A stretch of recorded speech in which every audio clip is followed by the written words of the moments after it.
বন্ধুরা আজকে রাতের জন্য করব পনির কষা। দেখো পনির কষার জন্য এখানে আমি এই যে আলু আর এই তো পনির নিয়ে নিয়েছি। পনির টমেটো নতুন আলু দিয়ে আজ কষা করব। তো এখন কড়াইতে যে তেল বসিয়ে দিয়েছি, তেলটা গরম হয়ে গেছে। তো তেলের মধ্যে এখন আমি পনিরগুলো দিয়ে দেবো। পনিরগুলো এখন ভেজে নিচ্ছি।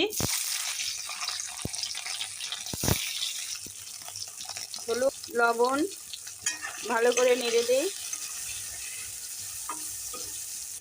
পনিরগুলো এপিট ওপিট করে ভালো করে ভাজা হয়ে গেছে।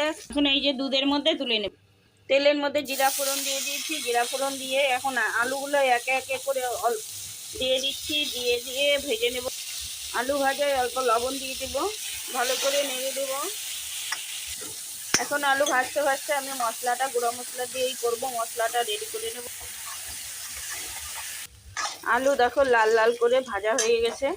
এখন টমেটো কুচি দিয়ে দিচ্ছি।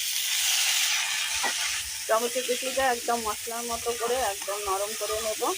আর চিনি দিয়ে দিয়েছি একটু বেশি করে। পনিরের মধ্যে দুধের মধ্যে পনির দিয়ে চিনি দিয়ে ভিজিয়ে রেখেছি। জিরার গুঁড়া ধনিয়ার গুঁড়া লঙ্কার গুঁড়া দিয়ে দিচ্ছি। একটু জল দিয়ে কষিয়ে নেব। জল দিয়ে দিলাম। এখন ভালো করে কষিয়ে নেব। লবণ হলুদ দিয়ে দেবো।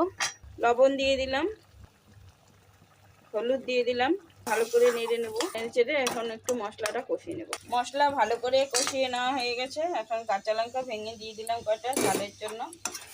এখন অল্প করে জল দিয়ে দিলাম। আলু দেখো একদম কষানো সুন্দর হয়ে গেছে। এখন দুধের মধ্যে পনির ভিজিয়ে রেখেছিলাম সেটাকে দিয়ে দিলাম। দিয়ে আরো কষিয়ে নামাবো।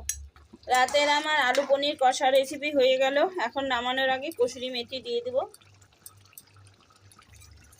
মেথিটা দিয়ে একটু ঢাকা দিয়ে তবে নামাই দেবো। ঢাকাটা খুলে নিলাম। এখন নামাই দেবো। কেমন লাগলো বন্ধুরা কসুরি মেথি দিয়ে পনির কষা রেসিপিটা? আর ভালো লাগলে জানিও। আর ভালো লাগলে লাইক কমেন্ট শেয়ার করে দিও বন্ধুরা। আমার রেসিপিটা সম্পূর্ণ হয়ে গেছে। আজকের মতো ভিডিওটা আমি এখানেই শেষ রাখছি বন্ধুরা। দেখা হবে পরের রেসিপিতে পরের দিনে। Tata bye bye.